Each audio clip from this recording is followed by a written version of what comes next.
உத்தரப்பிரதேசத்தில் யோகியினுடைய ஆட்சி பெண்கள் மேல கை வச்சா நேரடியாக 420 என்கவுண்டர். புரியுதுங்களா? பொம்பளை மேல கை வைக்கிறவன், அரசு சொத்தை திருடுறவன், சாமியார் ஆட்சியில தப்பு பண்ண தப்பிக்க முடியாதுங்க. பேரே புல்டோசர் பாபா. பேரே என்ன? புல்டோசர் பாபா. புரியுதுங்களா? உத்தரப்பிரதேசத்தில் பாஜக எம்எல்ஏவின் மகன் தன்னை பாலியல் வன்முறைக்கு உள்ளாக்கியதாக குற்றம் சாட்டி பெண் ஒருவர் ஆட்சியர் அலுவலகம் முன்பே தர்ணா போராட்டத்தில் ஈடுபட்டார்.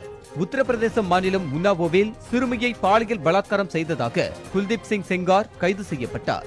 புகார் அளித்தும் வழக்கு பதிவு செய்யப்படாததால் பாதிக்கப்பட்ட பெண் உத்தரப்பிரதேச முதலமைச்சர் வீட்டின் முன்பு தீக்குளிக்க முயன்றார். இதன் பிறகு இந்த வழக்கை இப்ப நான் சுட்டி காட்ட விரும்புறேன். செங்கார்ங்கிறவரு பாரதிய ஜனதா கட்சியினுடைய எம்எல்ஏ. அவர் ஒரு பெண்ணை ரேப் பண்ணி அந்த வழக்கை பதிவு செய்ய கூட காவல்துறை மறுத்துருச்சு.